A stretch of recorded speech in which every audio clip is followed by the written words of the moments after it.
Okay, we'll go ahead and get started. The City Council for the City of Brookshire, Texas will hold a regular City Council meeting on August 7th, 2025 at 7 p.m. in the City Hall to consider the following. Do we have a prayer?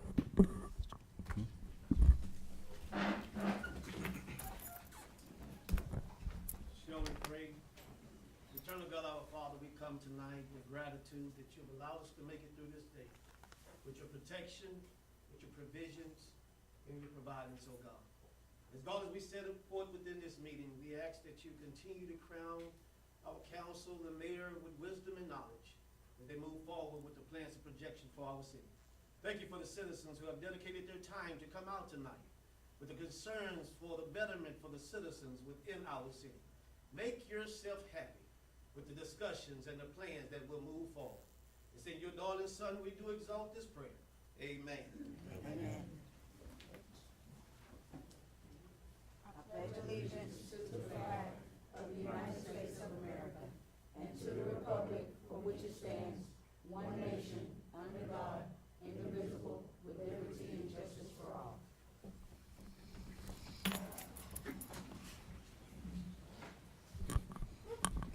A roll call, Ms. Corner. Mayor Richards, Present. Mayor Pro Tem Green, Present. Alderwoman Taylor, Here. Alderman Stamps, Present. Alderwoman McDade. Present. Mayor, you have a quorum. Thank you. Public comments. Per Texas Open Meetings Act, Texas Government Code 551007, the City Council may not discuss or take action on any items not listed on the agenda. Each member of the public wishing to speak must sign in before the meeting, which is limited to 3 minutes. And we have Ms. Sue Thresh. I think you're from TxDOT. Dice, you're from TxDOT, right? Yes, I am. Gonna give us a little update on, okay, welcome, Hello, welcome. Thank you very much. Good evening, everyone. Good My name evening. is Sue Tice. I work for the Texas Department of Transportation in the Houston District. I'm here with Jeff English and Stefan Gage. They also work with me over at the district office. Probably familiar with a couple of them. I just wanted to give you a brief update on projects that are in the project development process for Waller County. Currently, we have 9 widening projects and 1 new location project. The widening projects are on 1488, 290, 529, 362, 2855, another 359, 290, I-10, and 1489. The 3 that are going to go to construction the soonest first is I-10 from 359 over to Mason Road. It's a widening project to add managed lanes and general purpose lanes. And we're looking at starting that construction on that in 2028. And I was asked earlier to mention that the frontage roads that will be part of that project are looking to start in 2029. FM 529 between Grand Parkway and 362, construction is scheduled to start around 2029. And that'll be 2 to 4 lanes and 2 to 6 lanes between those limits. And then US 90 is slated to start in about 2032, and that's also widening from 2 to 4 lanes, adding drainage and some sidewalks. We're very conscious that there's a need to keep mobility going through the area, so I-10 and US 90 wouldn't be under construction at the same time. So we have them separated. The rest of those projects I mentioned earlier are all slated for after 2033, so they're a bit of ways. We do have 1 new location project that people have been talking about. It's a 36A North project. It's a new location going from I-10 up to 290, the Hempstead area. We're currently in the pre-EIS process of looking for alternatives. What the road will end up looking like is 4 lanes, so 2 in each direction within a new location right away with probably a grassy median in between and drainage, shared use path, sidewalk type of thing, and leave room for frontage roads to be built at a future time by another party. The project's needed because there's not a lot of mobility or connectivity going north to south through Waller County. and it'll improve congestion and future mobility, because we know you've got a lot of population moving into Waller County. Also hurricane evacuation, help with hurricane evacuation efforts.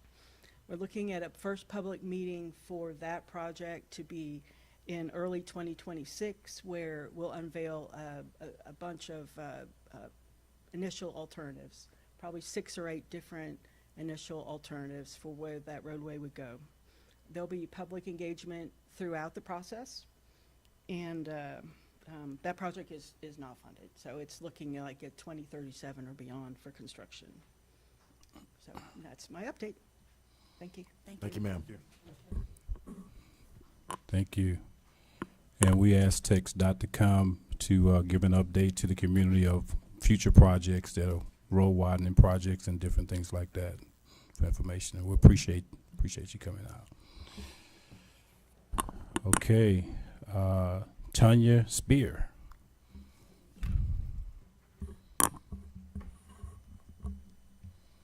Good evening. How is everyone this Good evening? evening. Doing well.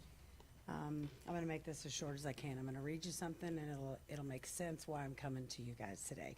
In 2014, my Thanksgiving and Christmas holidays were anything but festive. Instead of planning family arrangements for celebration, I was instructed to plan my mother's funeral. Her prolonged alcohol abuse over a 10-year span forced the psychological consequences to emerge. Thanksgiving Day, my 12-year-old sister found my mother lethargic and mentally unresponsive on the floor of her bedroom. I called 911, and they immediately transported her to the hospital, where we later found out she had a lethal blood concentration of 0.49. After several days of IV fluids, no access to alcohol, she regained a fraction of her mental faculties and was able to tell us what had happened the days prior. She explained that she was attempting to detox from alcohol at home with no medical assistance, but the withdrawal symptoms were so painful it led to her relapse in hopes of subsiding the agony. The doctors quickly diagnosed her with liver failure and ascites. After an excruciating detox, multiple secondary complications threatening her life, such as kidney failure and sepsis, her body still craved alcohol. After 17 days of care in the intensive care unit at the hospital, she was released to a rehabilitation nursing home. In the nursing home, she learned how to walk again through continued strength exercises and physical therapy. She later engaged in psychological therapy sessions, both group and individual, where she obtained a specific set of tools to help her reintegrate back into society as a recovering alcoholic. Now she is able to maintain her sobriety by partaking in the daily principles stemmed from the 12-step program of Alcoholics Anonymous. The same doctors that initially instructed me to plan her funeral over the holidays are the same doctors that now label her a medical miracle. Death came for Mom twice that year because of alcoholism, but somehow she managed to survive. It is unfortunate that many do not see the results of an active recovery because the consequences of prolonged alcohol consumption can be fatal. My oldest daughter wrote that about me. That's my story. Oh, wow. I just celebrated 10 years of recovery, but through the grace of God and Alcoholics Anonymous, and I am aware that AA does not have a monopoly on recovery. Whatever works is whatever works. What worked for me, and I'm very passionate about the program of Alcoholics Anonymous. I know there are several programs out here. I've talked to both of them. So I'm bringing this to you all to get on the agenda for next month. I believe that there's a big need for tenured alcoholics to be able to come to recovery here in Brookshire. There's only a few in Brookshire, in Fulshire. There's only a few nights a week at Woods Road. There's only a couple nights. So everything is all the way in Katy, where I go. So I thought, why not bring it out here? And we would like to use the convention center. So I just wanted to plant that seed for you all today, and I'll get on the agenda in hopes that we can bring more recovery to everybody in the Brookshire area, as well as some stronger recovery for the 2 rehabs that we have in town. Thank you. Thank you. And Ms. Corner will be able to take your phone number when you get a chance.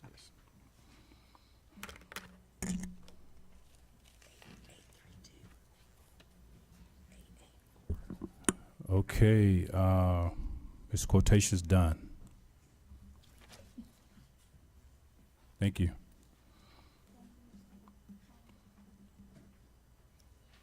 Good evening, everyone. Good evening. Good evening. My name is Cortasia Zahn. I am the City of Brookshire Community Relations Specialist. I just wanted to come up to make two City of Brookshire community announcements. We are excited that we are starting a new program, a monthly senior citizen event. It'll be here every Thursday at the Convention Center. Our first one will be August 28th. It'll be from 9 a.m. to 1:30 p.m. Again, it'll be at the Convention Center here. And then also we want to, we are planning our national night out. It's going to be October the 7th. It'll be from 6 p.m. to 8 p.m. It'll be here at our amphitheater. We're asking everyone to come out and meet first responders, our council. We've invited everyone out. There will be complimentary food and drinks for everyone and games. So it is a family-friendly event. Also, if anyone has any community events that they would like shared to the City of Brookshire Facebook page, you can text it to me at 346-257-7495, or also you can email me at qdunn@brookshiretx.gov. Thank you. Thank you. Okay. Pastor Lee Nelson Jones. Brother Mayor and Council, I rise as the Booster Club President for our Royal Athletic Booster Club to not only invite you as the council to come, but our citizens to come out as well. Sunday, August the 10th, 2025, between the hours of 5 p.m. and 8 p.m. for our ice cream social and auction. Your attendance and participation will definitely help our student athletes with their pregame meals, their postgame meals, and also we go into the playoffs. All right. Going to the playoffs, so that'll help us buy T-shirts as well. So please, council, come, be our celebrity scoopers. Y'all can take a picture with me. It will go viral. So please come out. We would love to see you there representing in a strong and positive way. Our students would definitely appreciate that interaction with our community leaders. So thank you again for this opportunity. Thank you. Location, you. Pastor? 4010 4th Street at the Hanger Community Center. Thank you. All right. Thank you. Any more questions for me?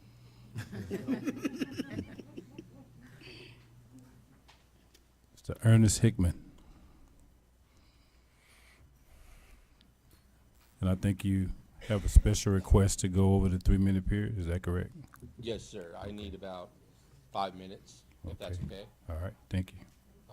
Thank you for your time. My name is Ernest Hickman. Vote on it. If he goes over the 3 minutes, it has to be a verbal vote.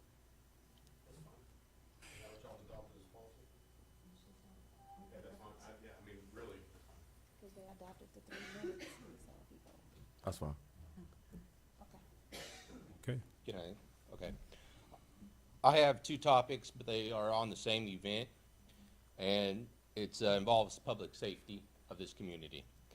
And one of them also, I fear, is embezzlement. So let me tell you what happened. On October 13th, that's a Sunday. No, I apologize, I misspoke. July 13th, 7/13/25, Sunday. At 11:30 at night, I was driving home on Waller Avenue right here going north. I saw a fire. What do you do when you see a fire? You call 911. Well, guess what? I called 911. Waller County transferred me to Brookshire 911. 2 cop cars showed up. One came from First Street down on Waller. He was doing about 30, 25 miles an hour. Not very fast. No lights, no sirens. Okay. He got to 3rd Street on Waller. He put the brakes on. I heard the grinding metal like it was horrible. And I'm over here in the parking lot of the church right there.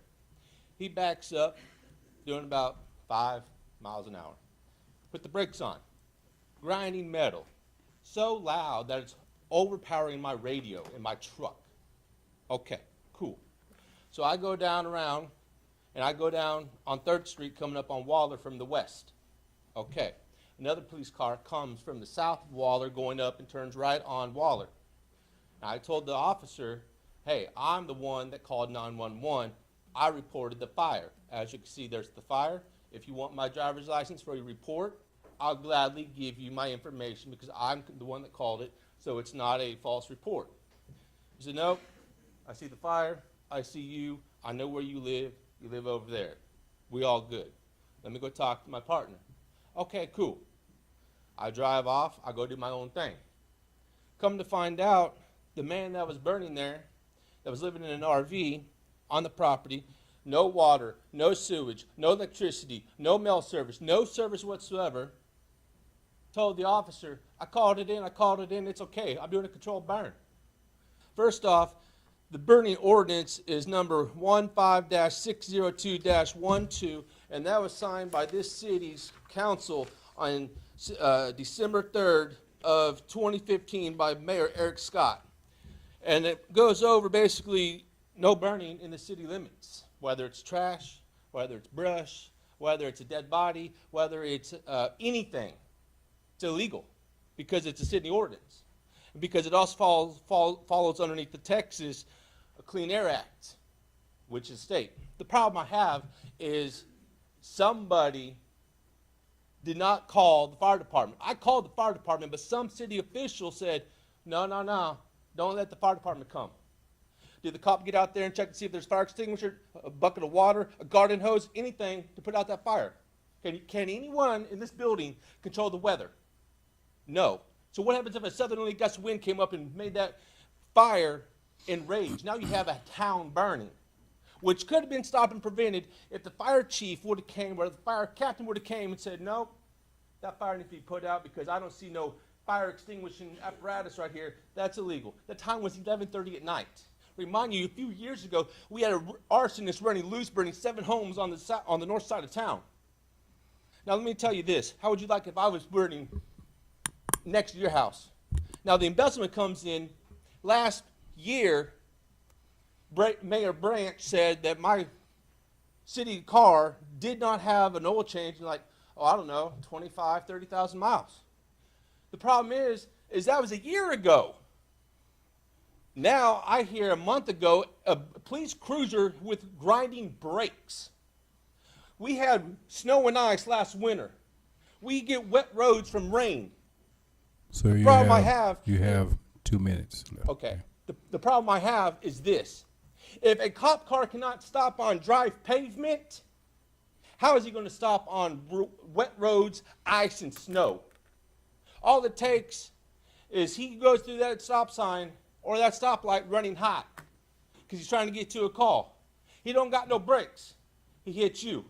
He hits me. He hits you. He hits you. Guess what? You're dead because you can't stop. Now all of a sudden, it could have been prevented if the money was there to maintain the vehicles. Why do we have to put our residents or our officers in lives in jeopardy? We're supposed to be safe. Where's the money to maintain the police cruisers? Is it easier and cheaper to maintain a car for a $1,000 brake job or an $80,000 car because I wrecked it in a traffic accident because I have no money to fix the thing, but then again I have to pay for the lawsuit because Jim Adler's right down the road and he specializes in car accidents. And once he hears that, oh, a city official car accident, okay, that's dollar signs. You think I'm lying? Jim Adler runs ads all day long. Where is the money to maintain the police cars? You want to be safe? I want to be safe. I want that man right there to be safe and his boys. It's not just me. It's everyone out here driving these roads. Now, I apologize. I'll calm down.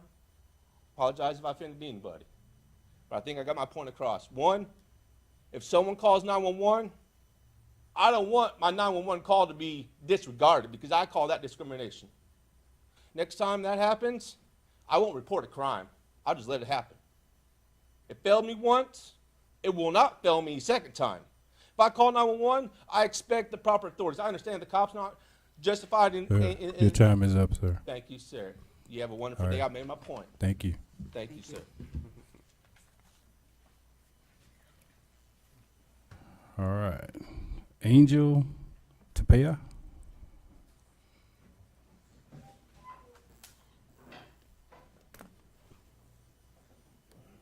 Good evening. Good evening. Nice to meet you all. And it is Angel Tapia. You did very well. Okay. So I am the Senior Community Relations Director with Easy Fiber. And we are here today to get to know everyone here in the community and also share some information about the investment that we're making to bring fiber internet to the residents of Brookshire. Another part of my role here is to learn about some of the community needs, some of the objectives that you all have, where we can make sure that our corporate responsibility of investment in your community is also a part of the growth that we're bringing to you all. So with that, I will introduce one of my senior managers who can share more information about our plans for growth here and what that looks like for the residents of the community. Thank you, Mr. Mayor, Council. My name is Alex Rodriguez. I'm our Senior Community Manager here with Easy Fiber. I know time is limited, so I'm going to kind of dive right into it. Our goal here is to bring your community with fiber internet, which is superior than the internet that we're once used to receiving, which is called coax cable. Now, with that, we're pretty much at a turning point within society that we have more devices connected in our homes more than ever, and we need the bandwidth to support this. This is Ring cameras. This is your phones, this is your TVs, this is everything your kids, tablets, everything you can really think of that's connected to Wi-Fi. Fiber is going to help it thrive in a better environment. But with that, though, we have to lay down the infrastructure. We're a public utility company recognized by the PUC. That's the Public Utility Commission of Texas. And with that, we're planning on working in the right-of-ways and in the public utility easements to be able to provide the communities with this upgraded infrastructure for internet. Now, we're not coming in here and trying to disrupt anything in this small, tight-knit community. One thing that we recognize, that we focus on heavily, is our restoration. With that, we guarantee all restoration that it has to do with our construction. It will get fully restored. At any cost that occurs will be on us. So the community is completely unliable for any cost that this may occur. But it is construction, and I want to be clear and transparent with that. But with that, though, the community will have upgraded fiber internet from 1 to 8 gigs of fiber, and that is pretty much light years ahead of what we're currently receiving. But when it comes down to the HOAs and the communities directly, this is my community manager, Jared Ortega, and I'll let him talk a little bit about, really briefly, on the communities and how we outreach to those and gain contacts. Good evening, everyone. Thank you all so much for the opportunity to speak. As he mentioned, my name is Jared Ortega, Community Relations Manager that manages the Houston area for Easy Fiber. My job is to reach out to all the communities and, sometimes the cities, depending on size, and get in touch with each of the communities prior to our construction start. We want to make sure that everyone's well aware, has enough groundwork laid. We want to set realistic expectations for these communities, timelines. We want to make sure they have points of contact. I did hear that wonderful lady speak earlier, said she is community relations for the city.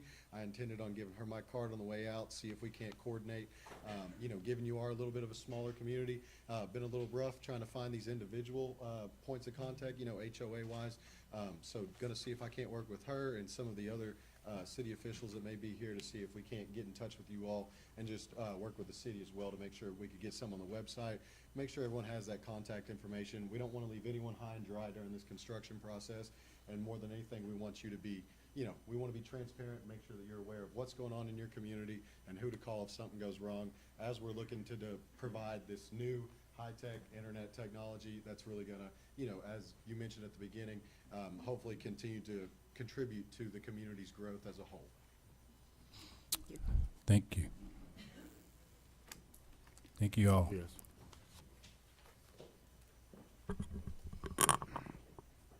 Okay, Alex Rodriguez. That's you? Okay. It's all of y'all. Okay. Good.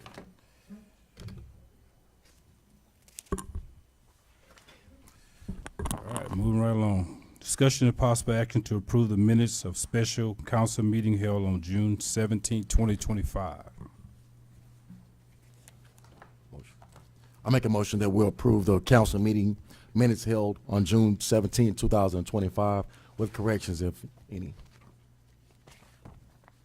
A second. Any discussion or any second? No discussion on it? Can I get second? You second, all right, miss? All right, all in favor? Okay, motion passed. Consultant monthly reports. Assessment of Southwest tax report.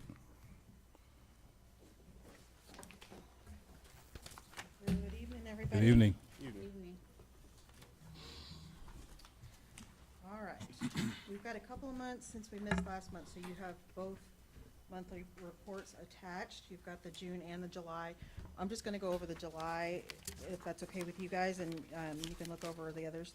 So we had a beginning balance of $147,928.52. We received a total in collections of $18,159.31. We dispersed $74,069.81, leaving a balance of $92,018.02. Looking to page 2, on the upper right-hand side of that page, you'll see the taxable value as of the latest supplement from the appraisal district. Also, your current and prior year tax rates are listed here. On page 3, at the bottom of that page, you'll see as of July 31st, we were at 95.51% collected. And then looking to page 4, I'm combining your June and July. You had 13 checks and 2 wires totaling $89,232.73, leaving you a balance in your tax account of $108,520.75. I believe you all received a copy of the delinquent roll as well, and that's all been submitted to your delinquent attorney July 1st. And that's all I've got for you today, unless you have any questions for me. Any questions? No, I don't have any. Any questions for me? Thank you. Thank you. All right, code enforcement report.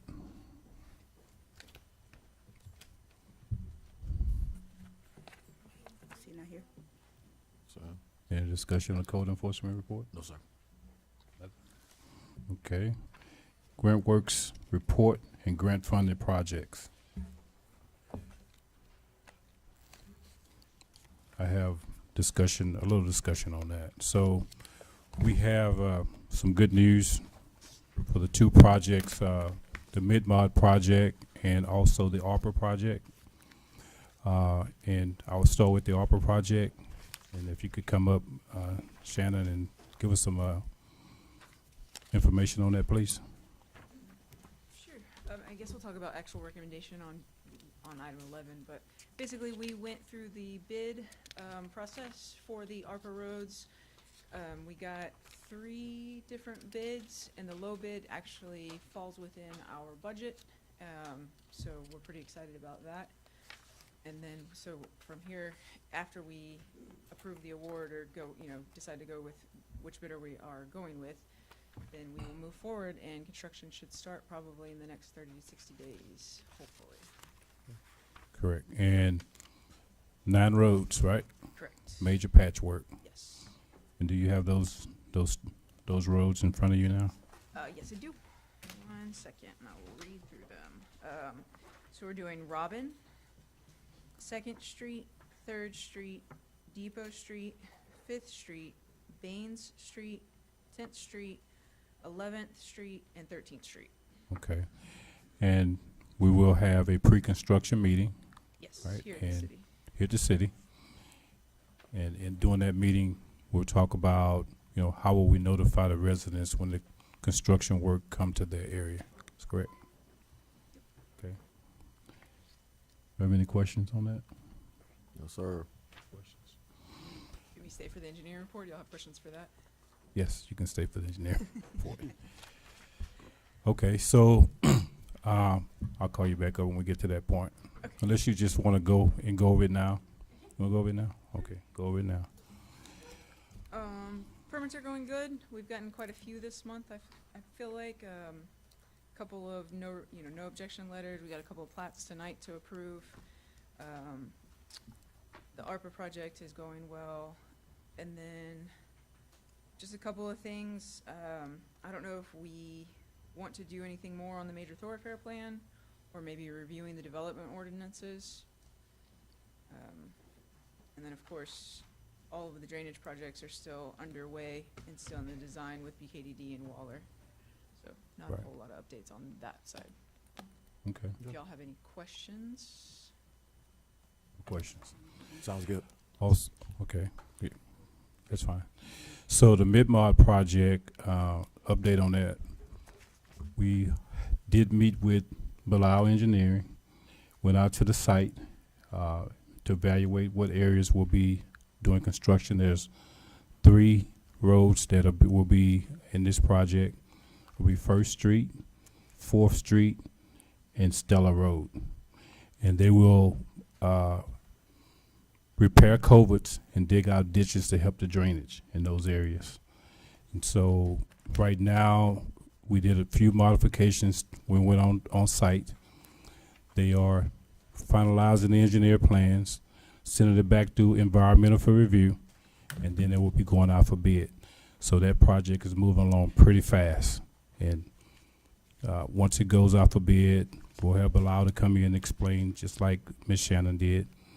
And we'll have a pre-construction meeting and notify the residents when the contractor will start working. So that's good news on roads and drainage moving forward, yes. Okay, just did the engineering report.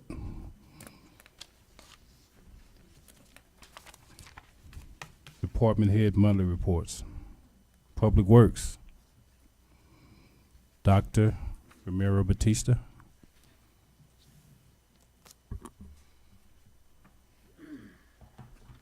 Good evening, Mayor, Council, residents, staff, and others in attendance. You have the Public Works report in front of you. As you noticed there, we had rotation for cutting the grass and some trash runs there and plenty of work orders that were submitted. Did plenty of patchwork on several streets, in addition to making some repairs to the Disaster Recovery Center.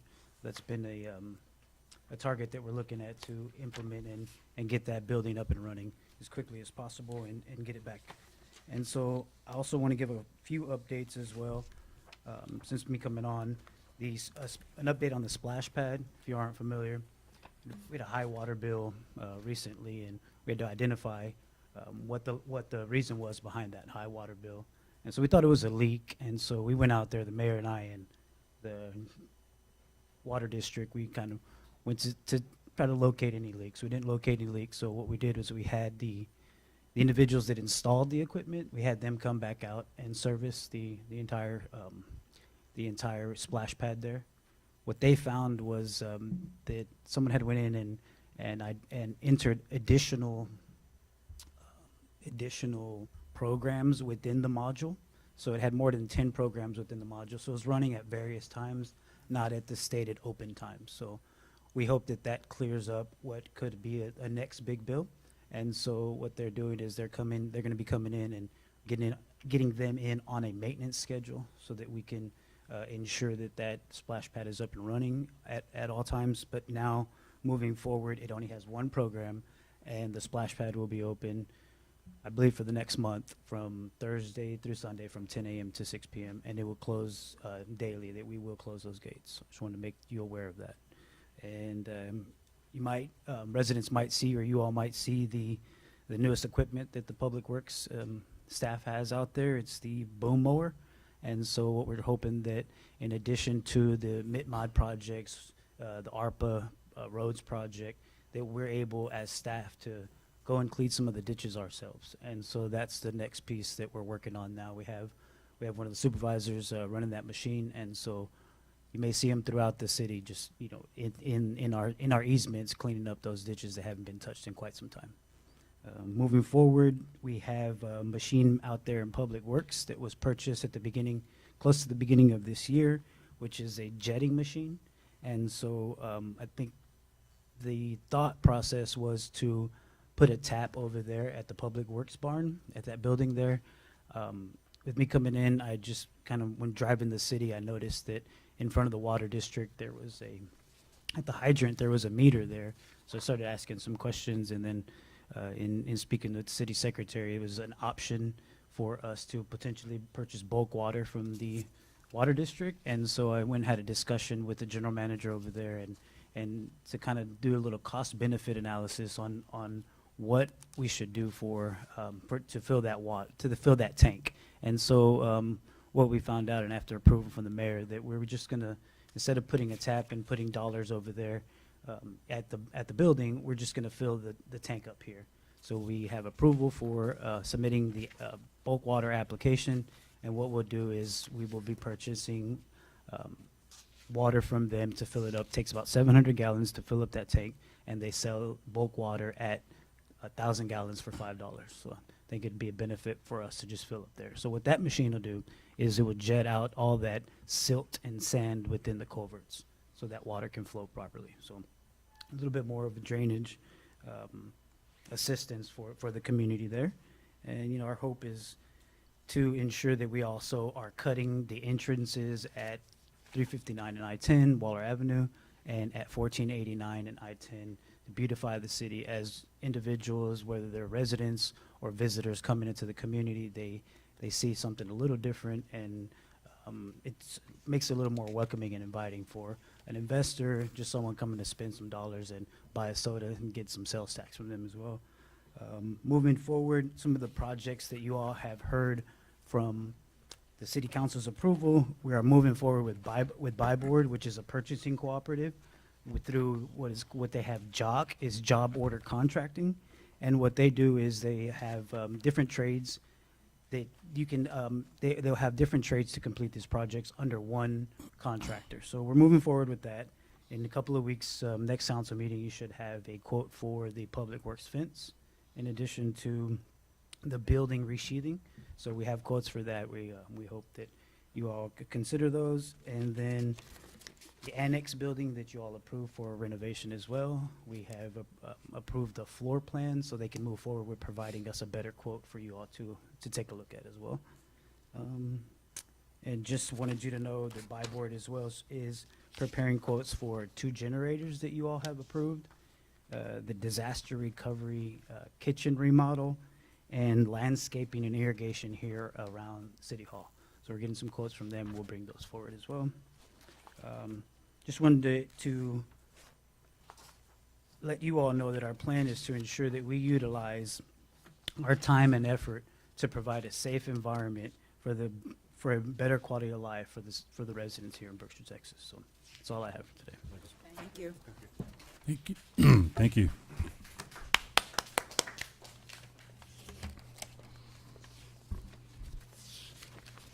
Okay, City Secretary report. Ms. Corner. Mayor and council, you have my report before you. I have a few things that I do need to correct since we have not had a meeting in a minute. The first thing is we did have one full-time hire, which is our new project manager, Dr. Batista. We have a floater part-time admin, and we have one student worker at the time. We have did one drug screening over the past month. Currently, I have one employee that has resigned, and we have one employee still on administrative leave with pay. The rest of my report is as follows. If you have any questions.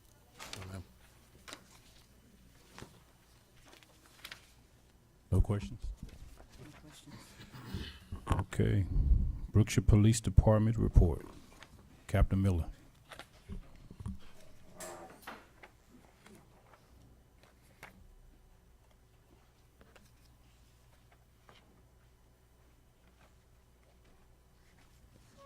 Good evening. Good evening, Mayor and council members. For the month of July, we had a total of 282 calls for service. We assisted the county with 3 calls. Our officers responded to 18 accidents consisting of 14 non-injury, 3 with injuries, and 1 fatal accident.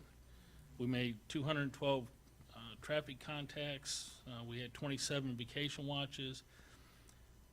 We had 2 animal control call-outs, but we're unable to make either one of them. One time she was out of town, the other time she was in Houston with more than an hour response time. Both calls we were advised to call the county. However, the county control officer stated per his supervisor that they will not be allowed to come and respond to calls in Brookshire. So I'm gonna get with the sheriff, see if we can't mend that relationship so we can have some things. I did call her trying to get a meeting so that I can get an understanding what her protocol is on call outs, and I was given her bid proposal for the animal control. So I did have some questions on that.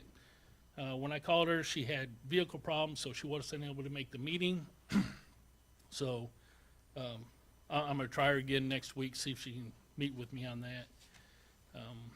So happened around the PD, we have 6 candidates have applied for police officer Can I position. interrupt you for a second?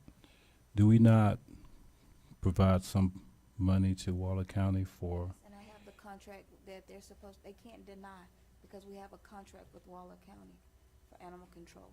Okay, well, that'd be good. I'll get with you to get that information, so when I do meet with the sheriff and talk to him about that. Yes. okay, It's an interlocal agreement. Okay, So we do have our own personal animal control, which is Miss Olivia, but Waller County was paid Mhm. through a contract, an interlocal agreement okay, from all the local cities to still come out. okay. And I'll bring Okay. that up when I talk to him. okay, We did give an offer letter to one officer who will be starting next Wednesday on August 13th. We did have a dispatcher. She started July 28th. July 4th was a success with no incidents reported. We had our one detective, Todd Norsworthy, was promoted to lieutenant. Unfortunately, we did have our administrative assistant. She turned in a letter of resignation, and we'll be looking to get her replaced. Any questions? No, sir. any questions? No. All right, thank you. All right. Municipal courts, Ms. Brandt. Good evening, Mayor, City Council. I was going to give the July report. For cases imported from the police department, this past month were 53 cases. Completed cases were 67. Total revenue collected was $12,692.20. Docket totals, number of people on the docket for initial arraignment were 31. For number of show calls were 49. Compliance dismissals with fee were 13. Dismissed by prosecution were 2. Dismissed no complaining witness were 3. Dismissed other compliance plea bargain were 7. Warrants issued were 73, and that also is the Omni and the collections report. So the total collections for the month of July 2025 were $12,692.20, an increase of $2,187.58 over the previous month of June. The combination of dockets total 106 cases for the month of July, an increase from June of 3 cases.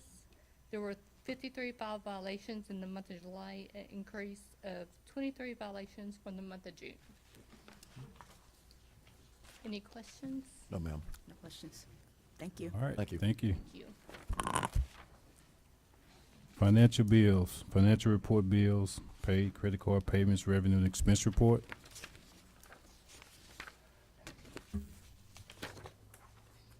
Good evening, everyone. Good evening.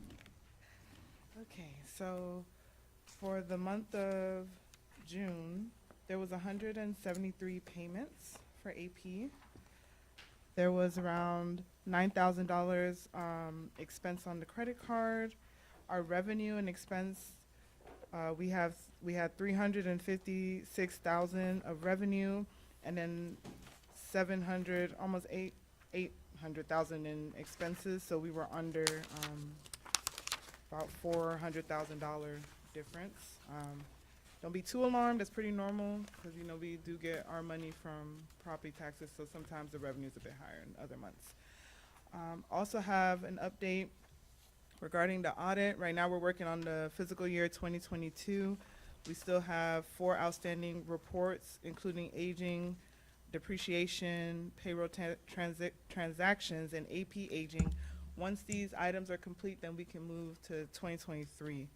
On another note, bank reconciliations, the city needs an outside company to complete bank recs. This will prevent any conflict of interest during auditing and city operations. Having more people reviewing the transactions at different stages will help lower the risk and mistakes for the financials. So we had a previous company, Eddie Peacock, no longer working with them, so we need someone else to kind of fill that role. And I believe that's all I have. Any questions regarding anything? Thank you, All guys. right, thank you. Okay, so we have a short presentation from Flock Cameras. And ready? Am I ready to go? Let's go. Can you all hear me okay? Yes, sir. Yes. Okay, great. I'm going to share my screen with you. While I do that, just to quickly introduce myself, my name is Seamus Ford, and I have been working with Captain Miller on just the flock safety project. And what I'm here to do tonight is make you aware of who we are, what we're not, and ultimately why Captain Miller and I believe that flock safety would be a great solution for your city. Let's hop right into it. I don't want to take up any more time than I need to tonight. So if I could just throw a blanket over flock safety and try to use pretty general statements about what we are and who we are and what our technology really is, it's a force multiplier. Essentially what we're able to do is enable agencies to start solving more crime without having to get 10, 20 more officers, right?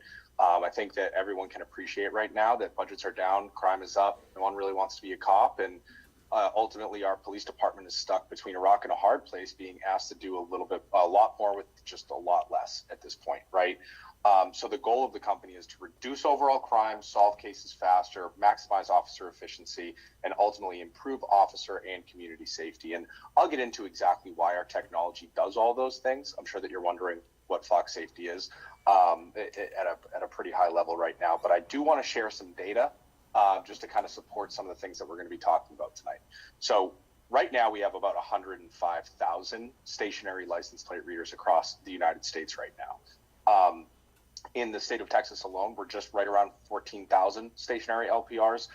Some of the local agencies that are using flock safety, I'm sure that you've heard of them, Houston PD, Waller County Sheriff's Office, Fulshire PD, Sealy PD, Katy PD. Who else do I have here? Fort Bend County Sheriff's Office. I mean, the list goes on and on, right? It's there. I don't think anybody in this room has been able to travel without passing one of those cameras. But the beauty is that we're not necessarily interested in every single passerby. What our license plate reader cameras do, and I'll get to what's on the screen here in a second, but what our license plate readers do is we are notifying the police department if any felony warrants, sex offenders, people on NCIC, TCIC are entering the city. Also, if there was maybe a vehicle burglary or a carjacking in Katy, for example, Katy PD would add that vehicle to the hot list, if you will, and anytime that vehicle passes a flock safety camera, the police department will be notified. The reason that that's important is because all we do is look at vehicle data, and I'll get into what exactly that means as we continue. But just some things that I want you all to see. In Tulsa, they are saying that because of flock safety, or flock safety is playing a very large role in having 100% homicide case clearance rates. You can ask Captain Miller. That's pretty impressive. Any law enforcement officer knows that that's extremely impressive when it comes to homicide cases. In Delano, California, 56% reduction of overall crime. And then in Cobb County, Georgia, 52% reduction in robbery in simply just 1 year. Right now, and this is just right now, with 105 stationary LPRs across the country, we're helping solve about 12% of the crime across the country. There's a lot of crime. I'll skip that slide. The biggest part about that slide, we're partnered with over 5,000 agencies at this point. I want to get to this part. What we do is we gather evidence with our sensors, with our devices, if you will. We help investigate crime, and ultimately we help respond faster. On my screen, we're only going to be talking about the LPR cameras and the National LPR Network tonight. That's all that we've been looking at with your city. So I don't want to get ahead of myself with any of these other things that we do here. And I promise I will get into the license plate readers and define exactly what they do. The beauty of this is that you partner, once you're with Flock Safety, with retail businesses, schools, hotels, HOAs, hospitals, and more. So to give you an idea of the scale of the private to public partnership that we offer our customers, every Home Depot and Lowe's in the United States, you pull into any one of those parking lots, they have Flock Safety cameras right there. So your police department will get access to those cameras along with all the law enforcement agencies across the country. So we're starting to break down those, I guess, the silos that our agencies can work in sometimes, and we just promote that collaboration, right? We're trying to keep everybody safe. Just a couple things that I think, are very important for city leadership to understand. We are a subscription model company, and the reason that we do that is because I don't need Captain Miller, I don't need any of the council members up on a 12-foot ladder trying to fix a camera if it breaks. If a camera does break, we come and we replace that at no cost. That's part of the subscription, right? We operate on solar power, so we're not going to ask you to draw any power. We're going to just use the sun, right? Some other things that we don't necessarily need to get into because it doesn't necessarily apply are things like looking across multiple different product sets like gunshot detection and live video cameras to be able to pull that into the police department. Again, we're only looking at license plate readers with your city, so I'll continue to move on from here. This kind of goes back to what I was saying about the subscription, right? So I think what's important on this slide, we also don't need internet to be able to have our devices work. All of our devices communicate with each other and with the platform that the police department will use via cellular, LTE. That is also something that is included in the cost of our products. Lifetime hardware, software, and security upgrades. We come out with a new camera, you don't have to come back to us and buy it. We will replace your old cameras with what we came out that is new. We call that evergreen technology here at Flock Safety. We deal with the permitting, so with our friends at TxDOT, and we do the entire installation and any ongoing maintenance that might occur. Now, to be very clear about what our license plate readers are and what they are not. Our license plate readers, they are cameras that are capturing everything that is available to the naked eye. We capture what type of vehicle, so a sedan. We capture the make of the vehicle, so a Nissan, and then we can capture the color and some unique identifiers. And what that means is bumper stickers, I guess tool racks in the bed of trucks, window stickers, all those types of things that you can see on a vehicle. What we cannot do is we cannot tell you who is registered to a vehicle. We cannot tell you who is driving the vehicle. We can't do that because our cameras only capture the rear of the vehicles. We cannot tell you who's driving that. The reason I think that's important and something that we as a company believe in is that our products and our cameras don't allow any sort of bias or I guess ill intention to enter our world of Flock Safety LPR. You can't say this person or that person is driving this vehicle. All you can say is we saw that black Nissan drive by, and we know that we're looking for that black Nissan with those 7 characters on that license plate. Whoever is driving it is whoever is driving it, and that's where the police work kicks in, right? A few things here. You'll notice on the, I didn't mean to skip. You'll notice on the middle of my screen, NCIC Amber Alerts. That's super impactful, right? Any sort of vehicle that's associated to Amber Alerts, part of our platform. I already mentioned the infrastructure free part, and the leading national network. Again, 105,000 of these devices are across the United States already today. And the police department will be able to get access to all of those cameras as soon as we join to allow you to collaborate with other agencies, not just in Texas. This is going into more depth about what I was saying about the make, the color, the type of vehicle, the temporary tags, the state recognition, right? And we can also, which is very important, is look for vehicles and get notified of vehicles without license plates on them, because we can do make, color and all those types of things. I believe that was the last slide. I would love to be able to answer questions tonight. I don't know how much time you have allocated for me. I've probably already spoken a little bit too much. But this is definitely an important project, not just for your city, but for the entire state. We have partners like DPS coming online with us. And as you heard me say earlier, that I think every agency around you is using Flock Safety, and it's just one of those things that makes sense for an agency that isn't fully staffed and needs to do more with less. So I appreciate the time, and please let me know if there are questions.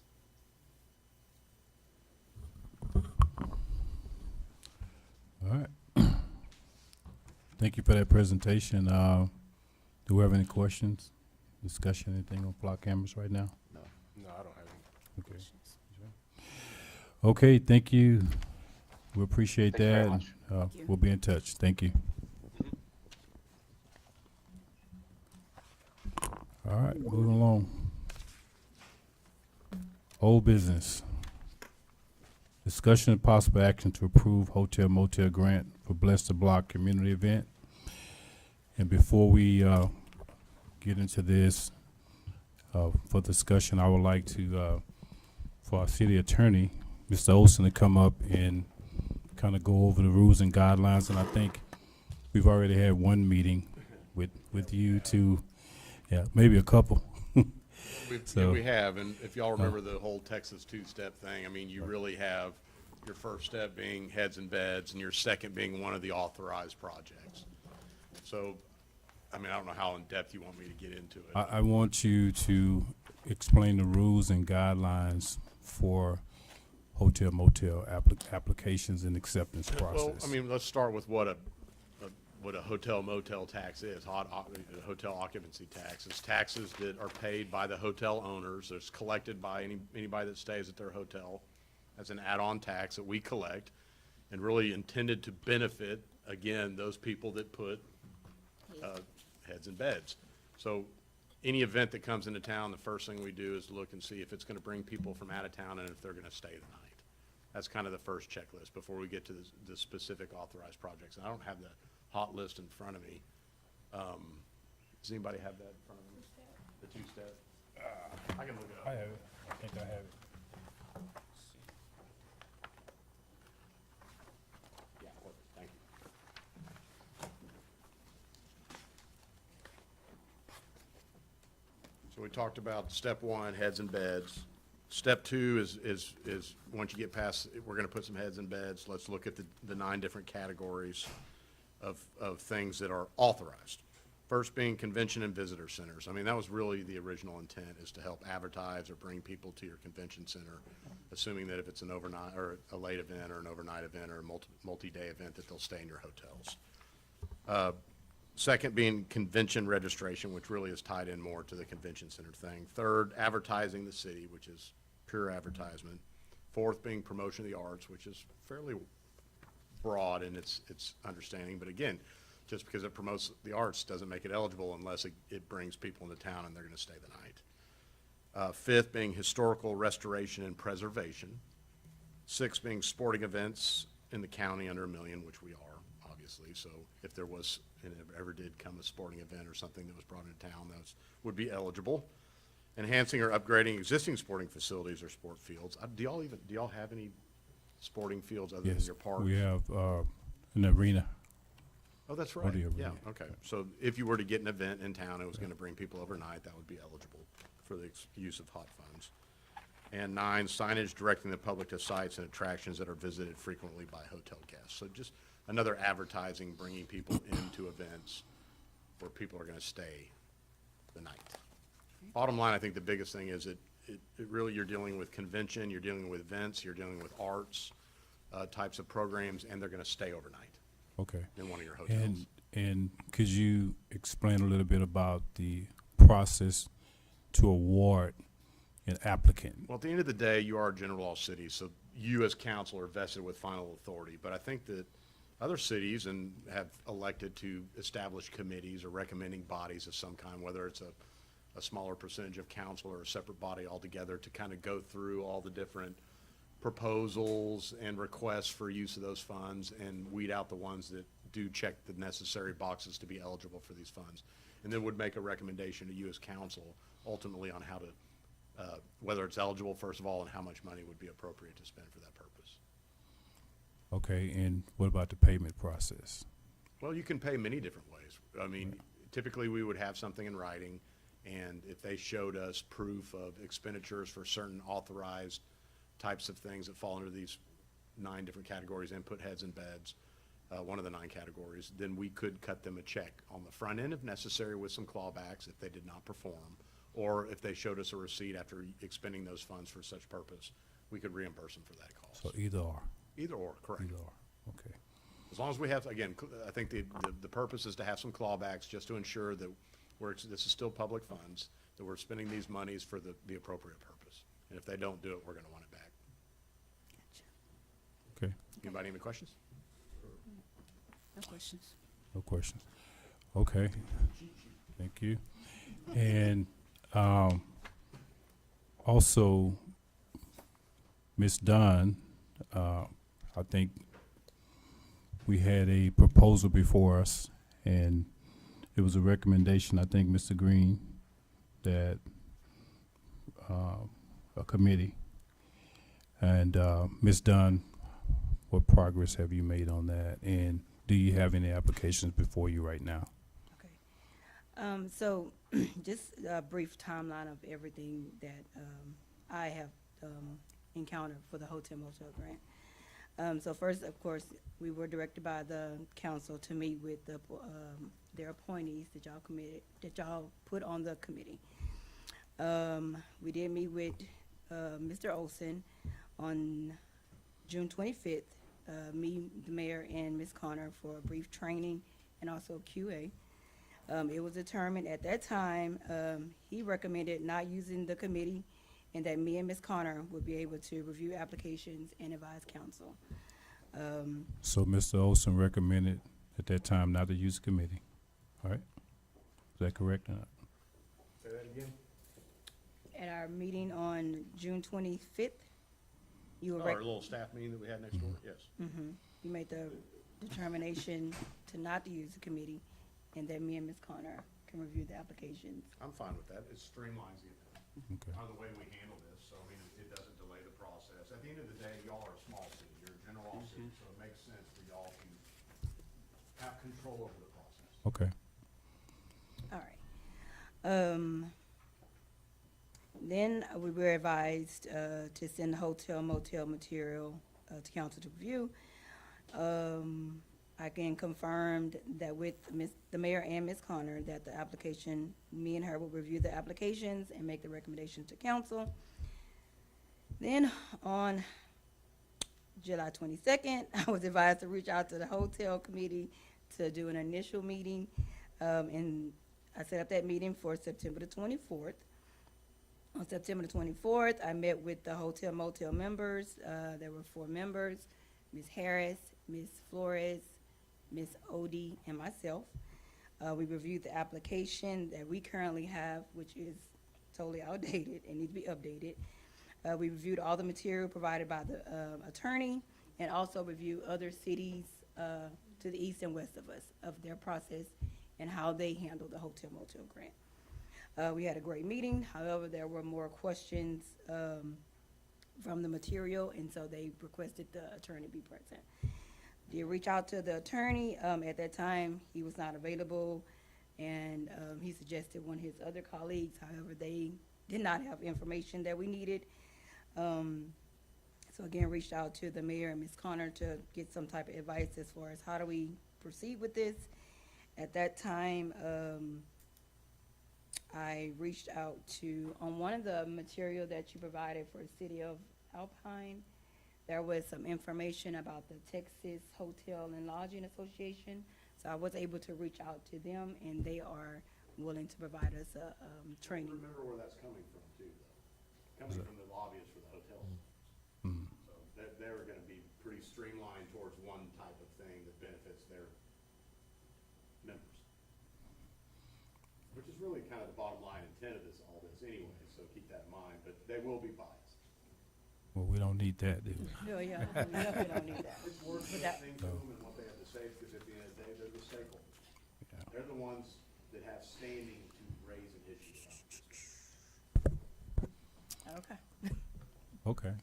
Is that it? that's all I have. All right, so Oh, Sorrel. now that we've,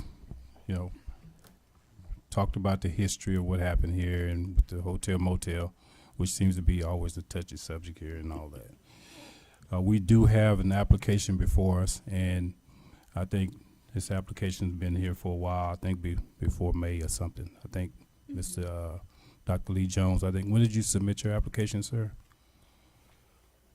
Well, the mayor, the application should have been submitted, at the end of May. We put the information out in March, March. and we waited for 9 days. Yeah. Okay, thank you. And so, we did get that application in March, and I think the agreement was that we would establish a committee and have a answer before his event. And we did not do that. The city did not do that. We did not get the committee established. Actually, we're still working on it right now. And so it is up to the council to make a decision. And we've got the guidelines and rules from the attorney. It's up to the council to vote and make a decision if we're going to approve Dr. Lee Jones's request. And I think the event has already happened. He submitted his paperwork, and they did secure and use 18 rooms. And that information is in your package right now. So if you all, whatever decision the council make, you all have all the details on everything now at this point.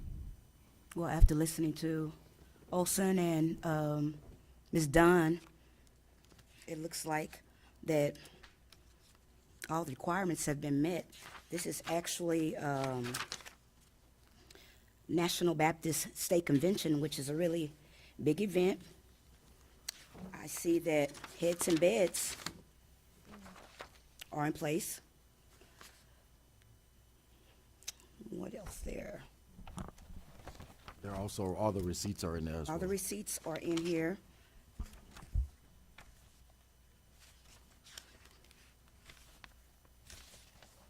All the receipts are here, so all the requirements have been met. Yes, sir. Mhm.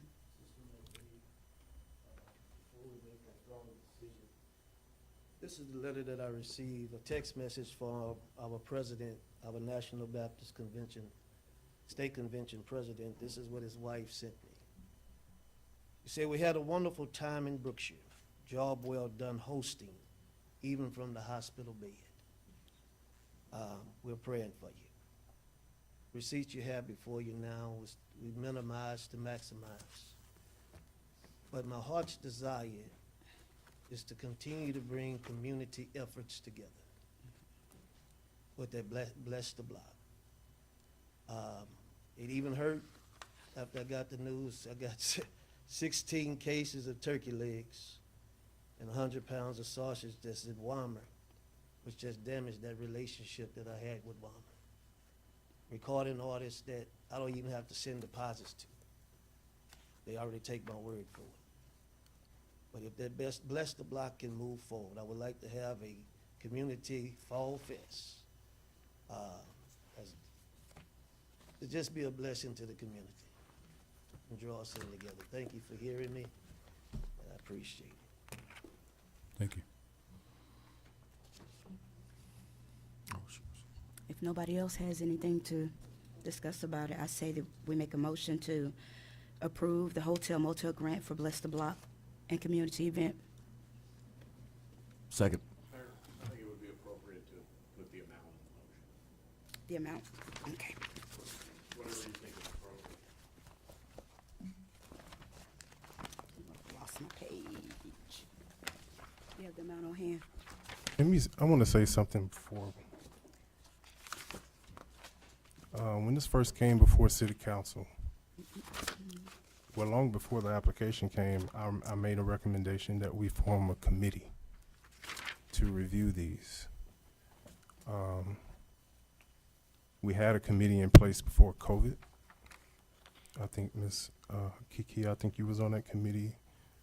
There was Pastor Dumas was on that committee.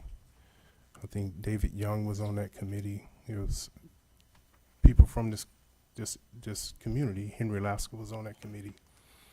And it dismantled during COVID. We stopped doing the grants. And I made a recommendation that we put it back on there to get it going again.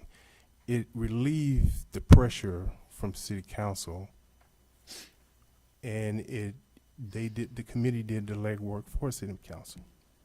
They had guidelines in place, and it made things go a little smoother for City Council because it's usually used as a weapon against the elected officials.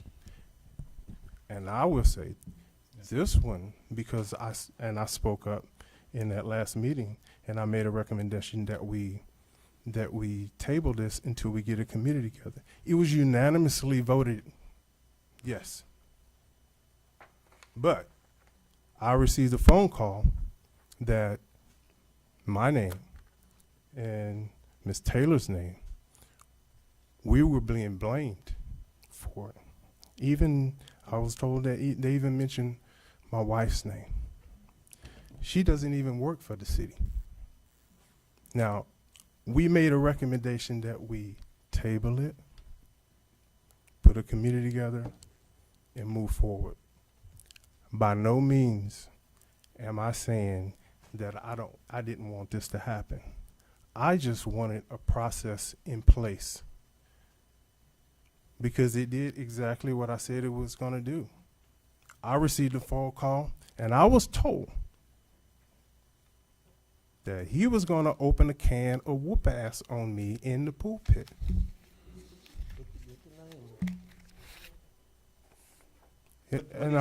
What he's speaking of, don't mean to cut you off, but I don't. Well, hold up, but you did cut me off. Hold on, I wasn't finished. I don't want you to get him misconstrued because you are speaking of my moderator, my father.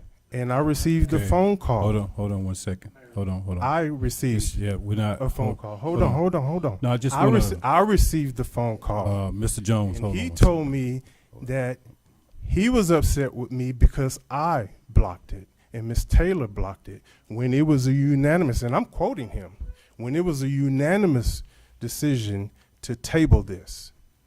Unanimous. And then proceeded to go to the community and slander my reputation. That's not right. By the National Baptist Convention. That's not right. And all I wanted to do was put something in place that was previously in place, put it back in place, so this wouldn't be used as a political tool, which he used as a political tool, telling people not to vote for me, which I don't really care, honestly. I don't care if you choose not to vote for me because of this right here. I don't have a problem with that at all. All I wanted to do was put policy and procedure back in place. And we respect that, Councilman Green. And I can't speak on behalf of a community leader that have stood 47 years. And I understand where he's coming from. And as far as those policies and constitution of the National Baptist Convention of Texas, that's not stated in there. I believe in policy and procedure. And respectfully, I can understand your frustration and anger, but let's go back to the initial point. What you did say, I know, Brother Mayor. Yeah, we're gonna have to cut it off now. I'm sorry. We got to cut it off and go ahead and decide if the council member want to vote or not. Out of respect. I appreciate it. Yes, sir. Out of respect. Yes, sir. I let him have that flotation. All right. Ms. McDade made a motion. Mr. He asked me to put a number. Amount, okay. The amount in there. So I would like to make a motion to approve the Hotel-motel grant for Bless the Block and Community Event for the amount of $2,166.12. And second. All in favor? Aye. Mr. Green? No. Okay, motion passed. All right, move right along.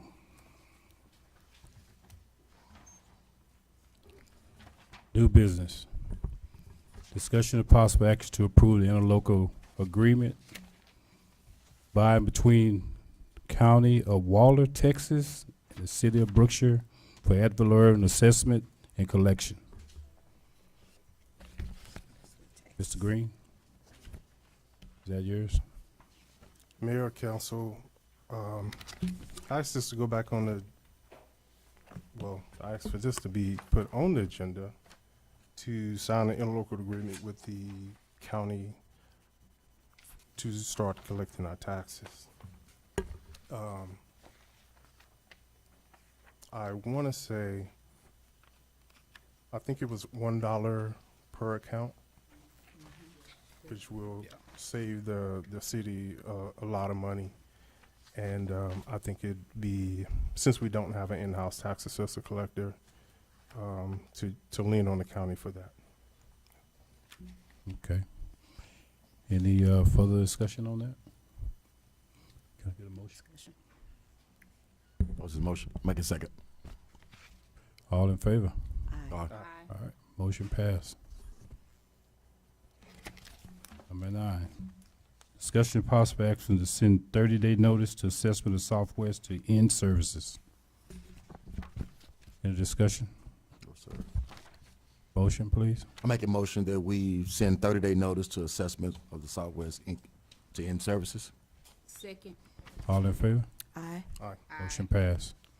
10, discussion of possible action to purchase a generator for Public Works facility located at 1215 Kennedy Street. Mr. Green. I ask for this to be placed on the agenda. Public Works, during any time of crisis, Public Works is always out there. And if there's any power loss, I think Public Works should have it. City Hall has it, and the new building will get it as well. And I think all our city buildings should have backup generation. I agree. Can I get that's your motion, sir? Yes, sir. Second. All in favor? Aye. Motion passed.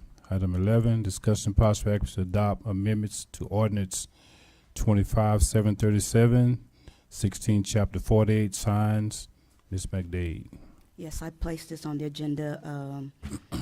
I received a few complaints from business owners stating that, I believe it was in 2022, they passed the ordinance that they could no longer have their business signs out, speaking of more of the flags. And so those had to be removed. And I actually put it on the agenda so we can adopt an amendment to place it back on there so they can be able to have their business flags up. So, I mean, I didn't see anything wrong with it. It was a lot, I think back then it was like those blow things, and they were saying they was going in like for traffic. So there was that's why we made that motion for that that ordinance. We changed it because of the the little blow things, and then like the flags, the actual flags, not a sign type thing, but like a flag type. Yeah. So the flags, excuse me, the More of the flags, banners. feather, Yeah, feather, like those. feather-like flags. Sign, but like like you could say a flag. Y'all could consider doing that with restrictions that those flags stay in good condition and that they are so many feet from the road to obstruct the traffic when they're trying to make people making turns or whatever. Mostly they was in. Okay. Okay, so I'd like to make that motion to adopt the amendment to ordinance number 25-737-16, chapter 46, for the signs with conditions of keeping them in good condition.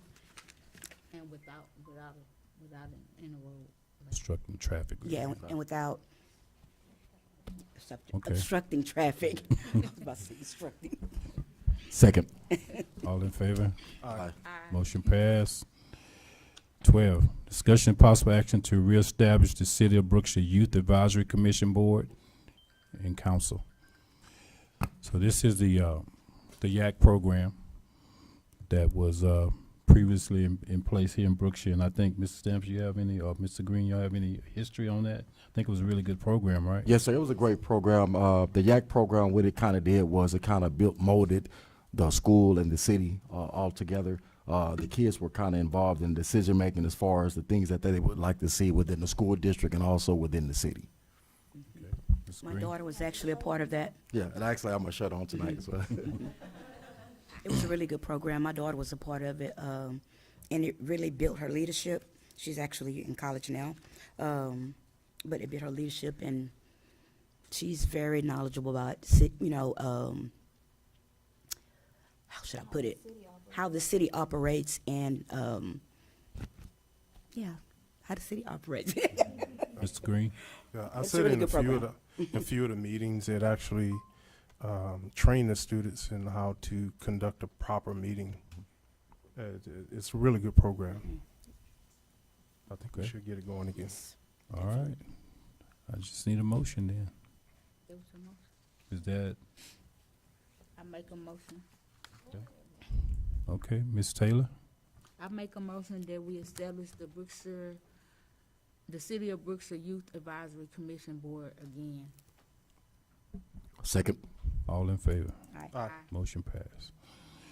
13, discussion and possible action to authorize Mayor Pro Tem as a signer on checks. And I asked for this because I think we changed it because our previous mayor was out sick. And it was always originally mayor and mayor pro tem. So I want to discuss and see if council would like to go back to that setup, that arrangement, or keep it as it is. Right now, it's me and city secretary. So it's up to y'all if y'all want to leave it as it is, or do y'all want to move back to previous arrangements?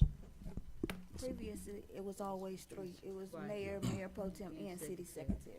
No, that's not correct. Just this past election, they changed it to just the two. Yeah, that's what I'm talking. I'm Oh, talking okay. about what was just previously, and that was mayor and city secretary. So if you all could decide if you all wanted to go back to mayor and pro tem, or do y'all want to leave it as mayor and city secretary? It's up to y'all. Depends on your availability. I don't have a problem doing it. No. It's not often that the mayor pro tem have to sign checks anyway. Oh, it's often. Mm-mm. I'm just letting you know it is often. It's often. Yeah. It's often, yes. Yeah. In the absence of the mayor. No. Both have to sign. Two signatures. Oh, okay, I get what you're saying. Yeah. So it will be your signature and my signature on every check. Okay. And it's often just, and I don't think if. No. I think it makes a lot of sense to have three authorized signatures. There you go. That's fine. So having the city secretary, the mayor, and the mayor pro tem all be authorized signatures requiring two signatures. Right. Makes sense. Correct. Okay. In the absence of the mayor. We can add three. Yes. Yeah. So we want to go back before what we had before, from when you were here. Okay. The mayor pro tem's out, you're out, and you. Still get two. Okay. Still get two. Okay. All right. You good with that? I make a motion that we'll authorize Mayor Pro Tem also as a signer of checks, Mayor Pro Tem and, mayor and city secretary. okay, Second. all in favor? Aye. Motion passed. 14, discussion possible action to award SHAC Engineering LLC for the ARPA Road project for base bid and any additional alternatives. This is a company that was a low bidder for the ARPA Road project, which would have been the 9 roads that will be done. And I think you've already spoken it, right? Okay. So we just need to decide, you all need to decide if we're gonna move forward with the project now. Make a motion that we move forward with SHAC Engineered LLC for the Opera Road project for the base bid. A second. All in favor? Aye. Motion passed. Discussion possible action to approve the preliminary plat for South Street Plaza, 4513 South Street. Shannon?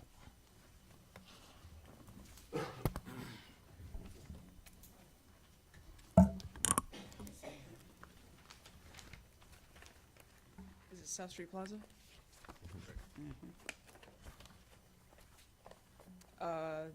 Basically, we're good with the plat. They have 2 commercial reserves. We have a no objection letter on everything because they've met all the criteria, so if y'all want to approve it. Any discussion on that? Okay. Just need a motion. Make a motion that we approve the preliminary plat for South Street Plaza, 4513 South Street. Second. All in favor? Aye. Motion passed. Discussion possible action. Approve the preliminary plat for Purdy Place, 605 Purdy Street. Similar, they have 1 unrestricted reserve for commercial, and then again, they met all of their criteria and we issued a no objection letter. Make a motion that we approve the preliminary plat for Purdy Place, 605 Purdy Street. Second. All in favor? Aye. Motion passed. No, you have more, you have another, okay. Discussion possible action to approve placing a modular home at 3224 Robin Road.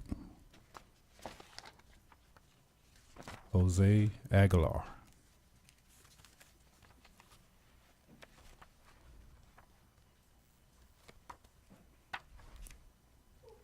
How you doing? Good evening.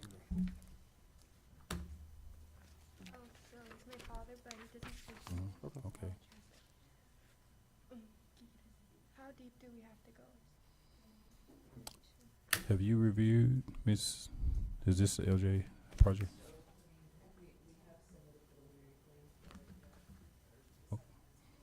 Okay, you have any information that, I mean,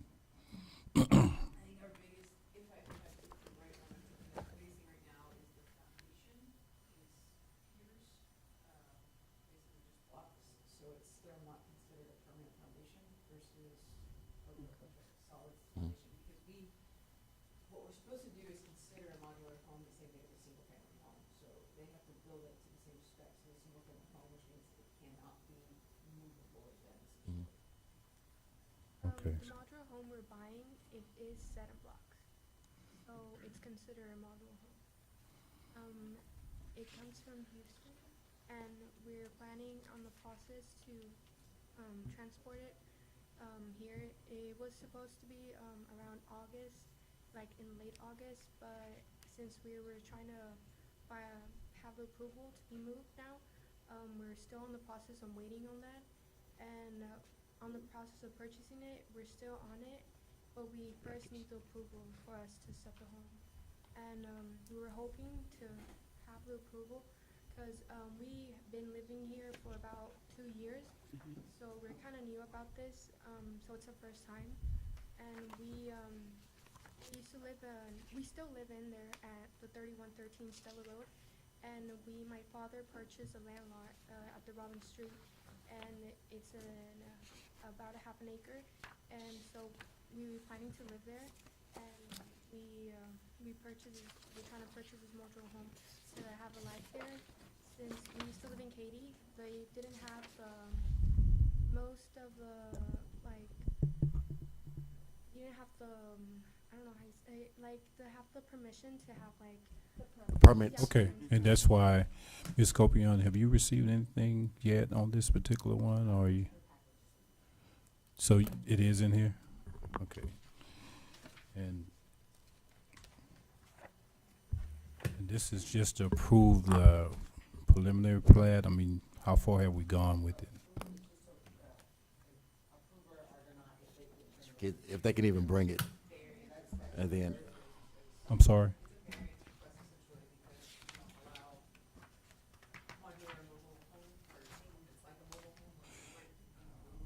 This HUD.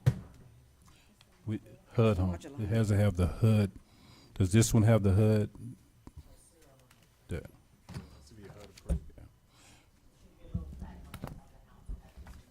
Yeah.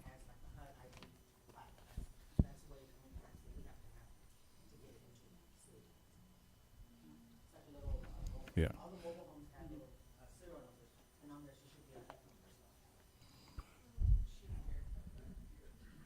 Yeah, if you could go back to whomever you're purchasing the home from to verify, and Ms. Copion can give you the requirements for the HUD requirements, and if you could verify that. The modular home we're purchasing didn't come with the title. So.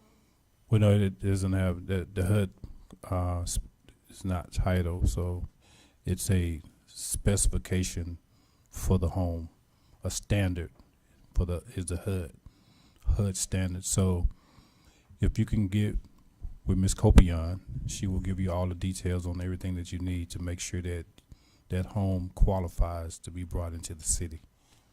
Okay? And Bear Vitos will be able to help out with the rest, right? Yeah. Okay? Yeah. So table this one? Yes. there's no action. Yes. No action, right? Okay.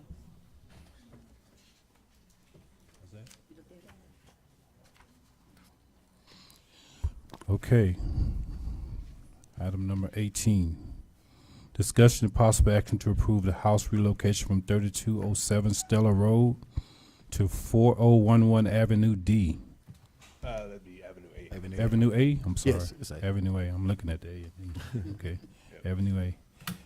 So good evening, Mayor and City Council. Good evening. My name is Demarius Bunsen, and I'm here to request permission to move a house from 3207 Stella Road to my lot over on 4011 Avenue A. Excuse me.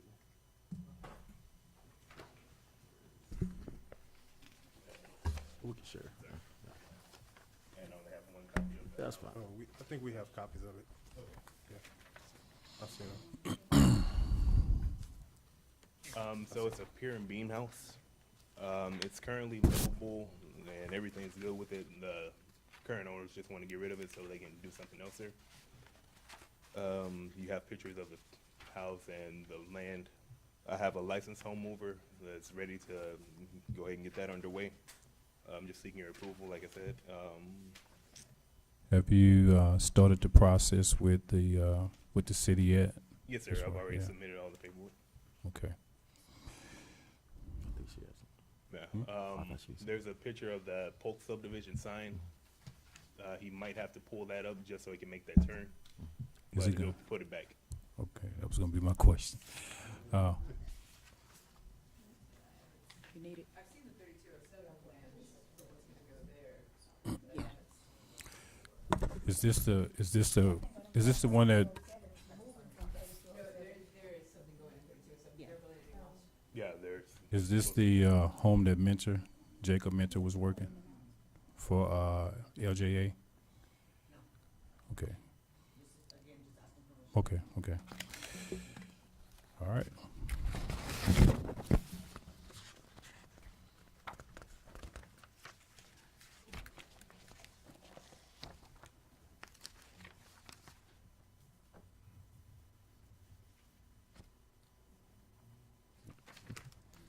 I make a motion that we approve the house relocation from 3207 Stella Road to 4011 Avenue A.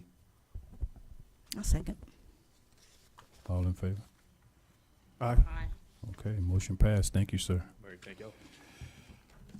Item number 19, have 3 more items before executive session. Discussion of possible action to amend junk vehicle ordinance number 17633. I asked for this particular item to be on there, on the agenda. We are trying to, make the city look a lot better, and I drive around the city and I see some vehicles, you can clearly see that they've been sitting there at least 2 to 3 years. And, it's not to cause any problems for anyone, and I do see some people are covering their vehicles, which is a good thing. But this item was added to the agenda because currently there's no process that would allow us to go onto private property and have a vehicle towed. Okay? So each individual incident has to come back before council before that vehicle can be towed. And we had a situation there on Waller Avenue where we couldn't do it. So I did speak to the attorney, and he told me to bring it before council. We can make one motion that moving forward, if we decided to get to that point where the vehicle needed to be towed and went through the court process, that we did not have to bring each individual incident before council for approval. Correct? Okay, okay. So I would like to get a motion that, I make a motion that we amend junk vehicle ordinance number 17-633-13. Second. all in favor? Aye. Motion passed. Discussion and possible action to revisit Hovis Park baseball field contract. So, we received, continue to receive a number of complaints from citizens about not being able to use Hovis Park baseball field and soccer field. We do have a contract in place with the youth club for the baseball field. And so I know that it is for the baseball field that has a turf on it, but not the other fields. Is that correct? From reading the contract is what I see. Mr. Jenkins, can you come up, please?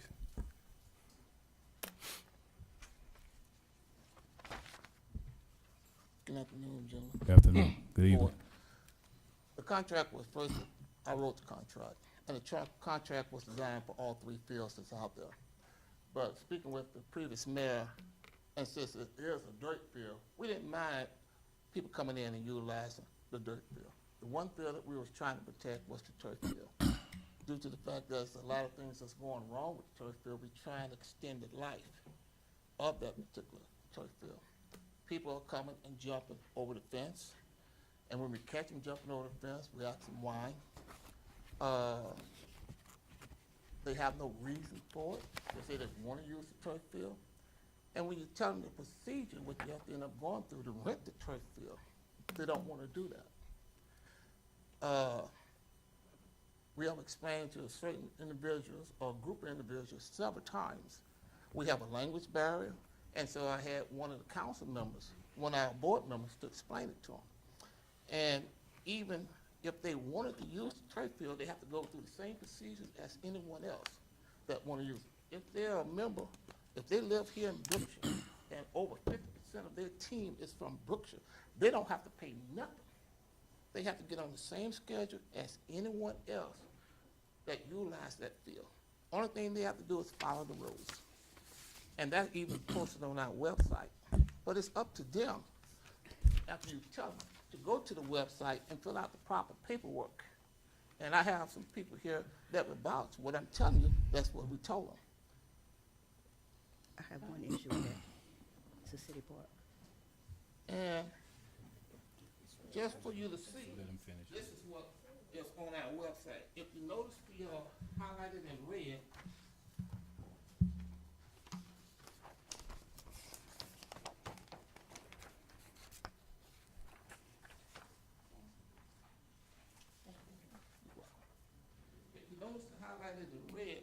that is the action that any team, it doesn't matter, but there's certain requirements that they have to have, because we don't want to get sued for allowing someone to utilize the field if they don't have insurance. You know, the city require us to do certain things. It's in our contract. Okay. Okay, hold on. Can you hold on one second? I have a council Okay. lady that's just itching to speak. So, okay. Okay, Ms. McDade, go ahead. Okay. It's a city park. Yes, ma'am. Well, I actually wasn't here when this agreement was put in place. Can you kind of explain the agreement, the contract between the city and the youth? Yeah, because it's a city park, so it's kind of, Well, it belongs to the city. Okay, it belongs to the city. We approached the city because we established a youth program for all kids here in Brookshire. And the program is a baseball program. The city of Brookshire allowed us to lease from Brookshire the 3 fields that's out there. Once the city of Brookshire. Okay, go ahead. Good. So the city of Brookshire allowed you to lease the city park? From you all, yes. Okay, We keep paid- going, keep going. You know, and this is the lease. I don't know if y'all had already got it. I thought y'all would have it in your package, you know, but. Okay. Well, I can say this. It's just my opinion. I don't get to vote. But I think we can maybe work something out here. Yeah. You have that one field with the turf. Correct. You're not utilizing the other fields. That's correct. They're not even really up to the standards that you would like them to be in. And so why can't the general public use the other 3 other fields? They are. We never did But say not under your conditions, sir. No. Not What under, I- not what I under, said- not, what I not said under, is hold on, that- let me finish. Not under, they have to have 50% of their baseball league and all that. I'm talking about anyone that goes over there without any conditions to use those fields. If a group of people, respectful people that's not gonna tear the place up, go over to those other fields and use them, let them use them. And your turf field, you can use. That's what I'm talking about. I think you Okay. might miss. Well, I mean, I'm not That's what I'm saying it's just saying. his. We know it's the city's. We know it's the The only city's. field that It's we're- his under contract right now, okay? And can we agree on that, sir? I mean, I just put it plain and simple to you right now. I have And- no problem with them utilizing the other 2 fields. I never have. Okay. I never have had a problem with them using the other two fields. The only thing I was talking about is the turf field, because we have explained to them how the process goes. We don't care who uses the other two fields. Okay, so the turf fields will be, if we can agree, and it's up to council, I don't get to vote, it's just my opinion. The turf field will be restricted to the youth club. And then the other fields will be for general public. If they're respectful people, it's not gonna tear the place up. And First, we that's see if that's it's what's, legal to lease it to this is somebody. what's- We have a- It's a city park. this is what's in the contract, and this is what he was trying to explain. Right here in red, where it says 50%, he was only talking about the turf field, Right. not the other fields. They can go to the other fields at any time. Okay, because I And thought I heard him say he had one a thing- contract with all 3 fields, but maybe You, I didn't. initially, Right, was, at least yeah. give us. But the fields wasn't up to par, Yeah. and we wasn't using them. No, and I'm saying we because I'm on that board. Now, one of the issues that they're having out in the field, on the turf field, is that they're smoking cigarettes out on the field And putting them out. and putting them out on the field. You spend well, about $400,000 for that Yes. field. Well, I let Ms. Khan explain what she told the people that's complaining about utilizing the field. Because I don't speak Spanish, so I have to have a translator. Okay, but we said that turf fields will be restricted, and if there's someone out there, and that's why I said used by respectable people, if there's someone out there on the turf field that's damaging the field, then that may be a police matter, right? Right, You know, so- this has been brought up, well, okay. So you're just saying, if someone jumped the fence, we just go ahead and call the police? Absolutely. Don't even worry about encountering them or anything? Nope, I call don't the have a police, problem with that. call the police. I don't. For the other two fields, let's say they are played and they're being disrespectful, like drinking and smoking during. Same thing, Call the police, call the police, yes. Well, we don't want you to get in any. I don't. Yeah, That's why I'm yeah, just you can saying. handle it yourself. Anybody, yeah, make sure you call the police. And the only other thing about that is when our season starts, those other two fields need to come back under us because we played 16 games. This is the most games we ever played here in Brookshire. You don't even play that in Sealy or anywhere else. 16 games these kids played this year. Wow. May I ask how That's much you're a lot paying of monthly? games. How much you paying? Ma'am, How much you paying? paying who? You say you leased it, how much you paying the city? We paid the city $25 a month. The last payment was in May. What, did we pay the last payment? I have to check the thing because I don't have the credit card, so I have to end up finding from them when they pay. Most of them are, yeah. And sometimes we do have checks that we pay through checks to track because anything that we have cash involved, we have to keep a transaction to make sure that That's a good nobody's deal, $25 a month, that's a real good deal. So, for the sake of time, do we have an agreement with it's up to council again, that the turf field will be restricted for youth club and the other fields will be for general public use? Okay, can we see And if what it's about when legal we to start our lease it? season? Legal to leasing it is not we have a contract already, it doesn't expire for 2 years. The contract's in your packet, doesn't expire for 2 years. Okay. But, and doesn't matter the payment, but do we have agreement? For the turf field, and one of my questions I want to ask you, what about when we start our season for the other two fields that we do use? When you start your season for the other 2 fields, because I've been out there and looking, I've not seen you work using those other fields, sir.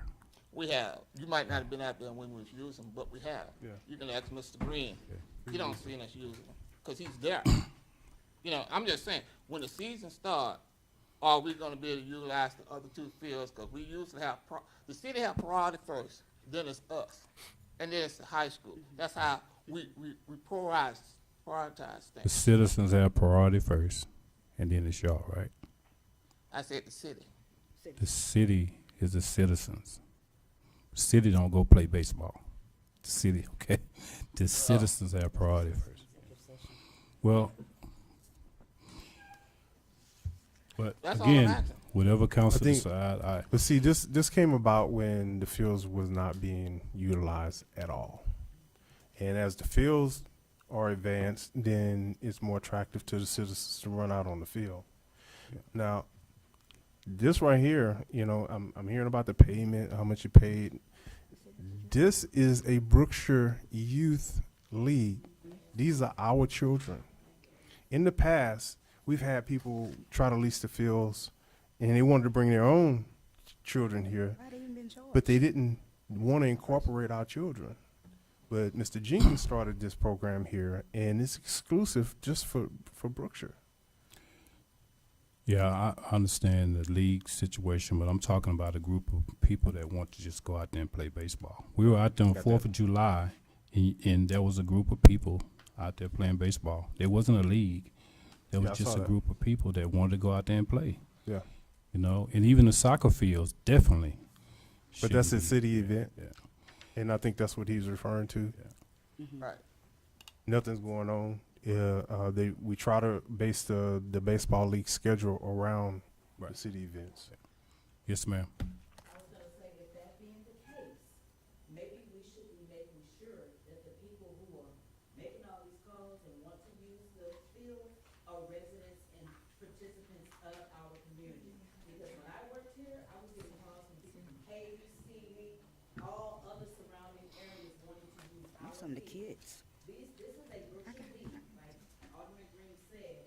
So if we're gonna put those stipulations in place, maybe we should have some criteria to make sure that those people are in fact Brookshire residents. Okay. Well, it's up to council. If I could clear up something real quick, about the using of the other fields, I'm the scheduler, I'm the register, I'm a little bit of Everything. everything on there.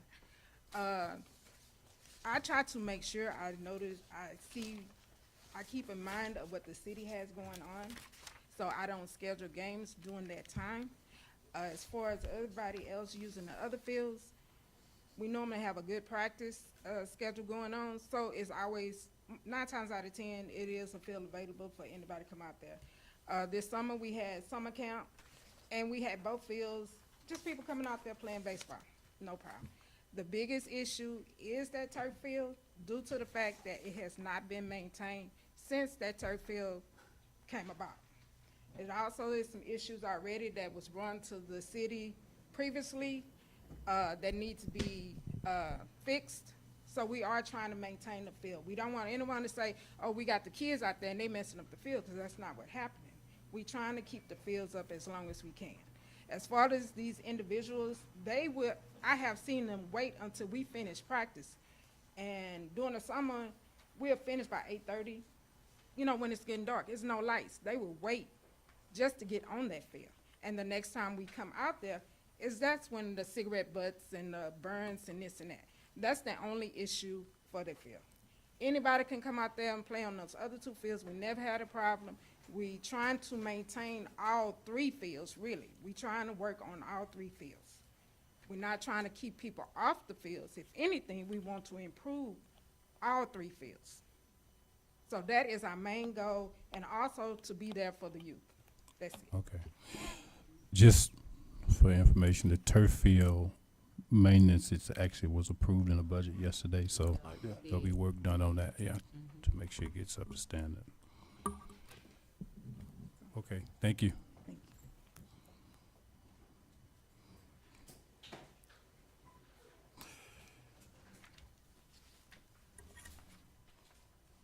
All right, so no action on that, right? Item number 21. Discussion and possible action to amend Brookshire Police Department overtime policy. So I asked for this item as well, to allow our police department to be paid overtime for working extra events. You know, when I look and I see, the school police officers and everybody there, they're making extra money. Why can't our officers enjoy that benefit to make extra money as well? I think it will be a good incentive for them.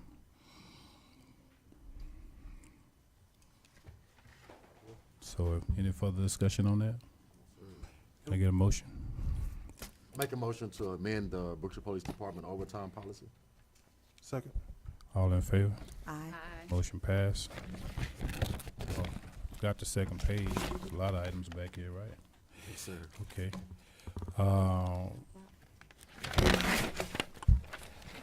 22. Discussion and possible action to review cleaning service for City Hall and Convention Center. As for this item 2, we're doing some review of this and did some benchmarking. And just for discussion, Sealy has 2 part-time employees that clean their city and all of their venues constantly. And they're part-time employees without benefits.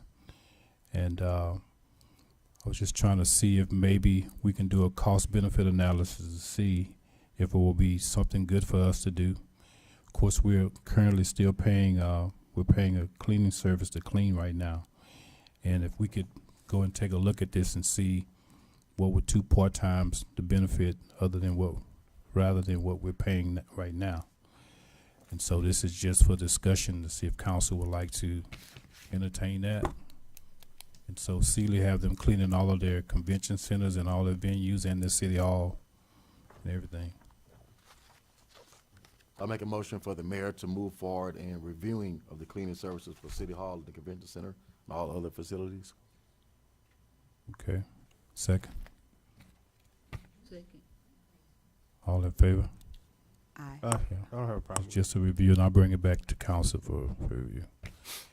23, discussion regarding exempt and non-exempt employees. I wanted to add this one in your packet. You'll see the list of, I think, do y'all have it?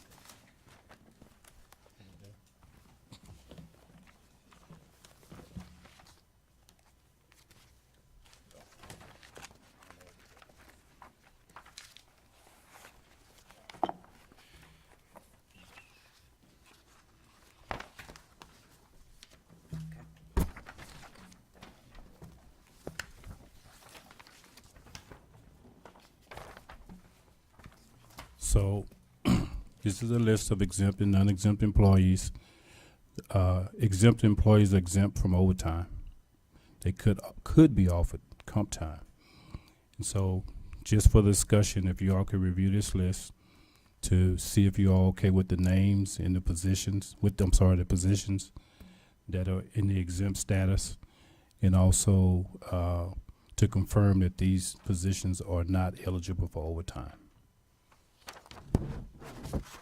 And we can bring that back to council if you like. Yeah.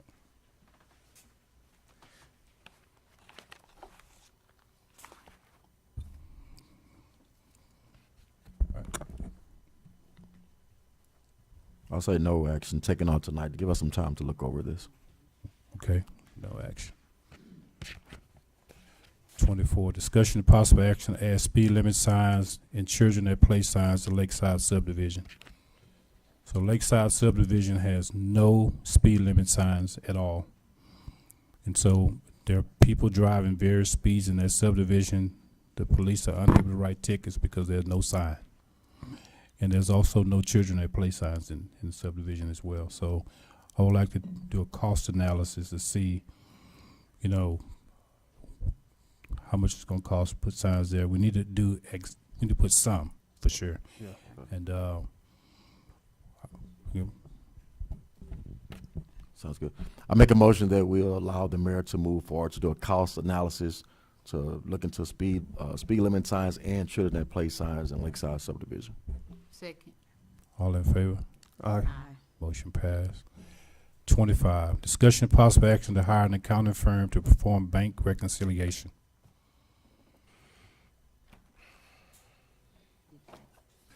Okay, so we need a banking reconciliation company. We should not be doing banking reconciliation in-house. Previously, we had Peacock. They were non-responsive. We tried to reach out to them and have face-to-face meetings, but non-responsive. We did receive 3 quotes already, And we have one company that we would like to recommend to use, and it is Virtual CFO Services. I have the information here. I think their fee is $2,000 per month, flat fee for reconciliation services. As we move to Encode, we'll need them as well. I think Mr. Chambers did this work for us before in the past, and so now we have in need of that service again. I make a motion that we approve to hire virtual CFO services for our reconciliations.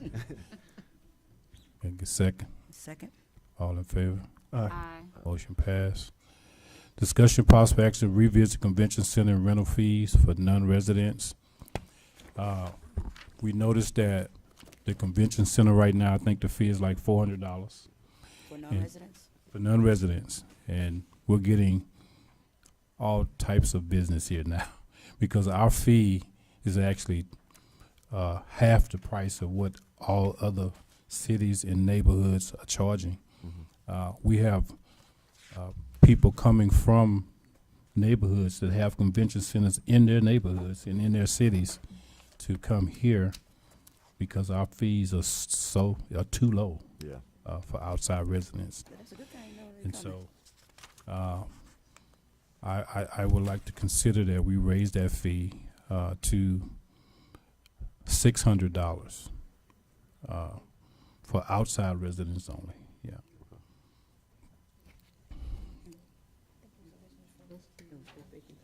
Right now it's $400. Yeah. And so I would like to recommend that the fee is raised to $600. Okay. Yeah. I make a motion that we approve to raise the convention center. Hold on. I'm sorry. I had a question. Oh, go ahead. Discussion, I'm sorry. Is that, Got to apologize, discussion. I know you're ready. Oh, yeah. So that 600, that's including the clean fit? No, that's the rental, that's just That's the rental. rental fee. Oh, so the 600 then, okay. Yeah, that's just the rental. Deposit and the cleaning fee. Okay. They'll get the deposit back. Yeah. Once it's clean. I think it's a good idea. I do too. All right. Okay. All right. As long as we take care of our residents. Yeah, this is for non-residents. Yes, for non-residents. I say as long as we take care of the residents. Mr. Stamps, did you make a motion on that? Yes, sir. I'm gonna second that. Okay, all in favor? Aye. Aye. Discussion possible action to remove Maria Ochitia from the EDC board. And I think she did submit a resignation, right? Yes, yes, we did. Can I get a motion? I make a motion to approve the resignation as presented. Second. All in favor? Aye. Last item. Discussion action to purchase Time Clock Plus training. And this is really only for discussion. The purchase is well below $2,500, so I have authorization to purchase it. We have new people, and so we need Time Clock Plus training for supervisors to go in and review and improve employees' time, because right now, we just need the training right now. So. All right. Make a motion on it. You done? Yeah. Once- Can we get a motion on that? I make a motion that we approve the time clock plus training for the city staff. A second. All in favor? Aye. All right. You said there was So- no discussion. Yeah, Executive session. that's why I was like, we're discussing it. No discussion. The executive session? Mayor, Yes, sir. can you make sure we update that billing contact information? Billing, yes, for the station. I see it on there. Okay, executive session. The city council will meetings in closed session pursuant to Title V, Chapter 551, the Texas Government Code for the purpose of consultation with legal counsel, Section 551017. The city council will convene in executive session pursuant to Section 557074 of Texas Government Code to consider personnel issues, to deliberate the employment, valuation, reassignment, and duties of public officers, employees, the police chief, and superintendent. Time is 9 p.m. 12 o'clock. I have to use the restroom.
Okay.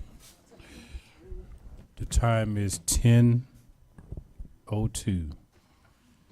Discussion and consider action resulting from executive session.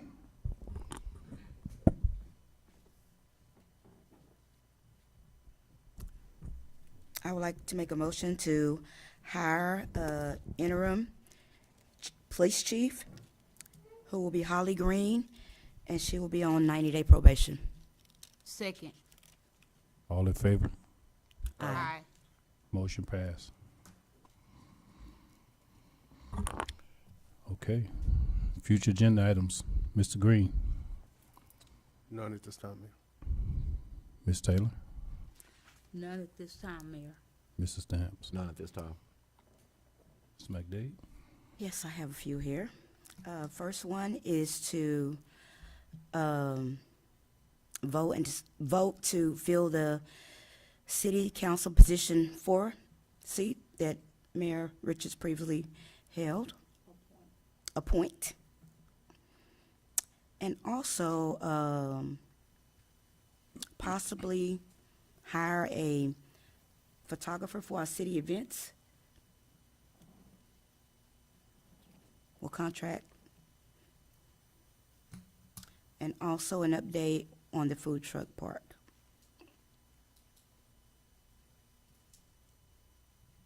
That it? Yes. I have 2. Discussion and possible action. Discussion and possible action for resheet of Public Works building. And discussion and possible action for replace the Public Works fence.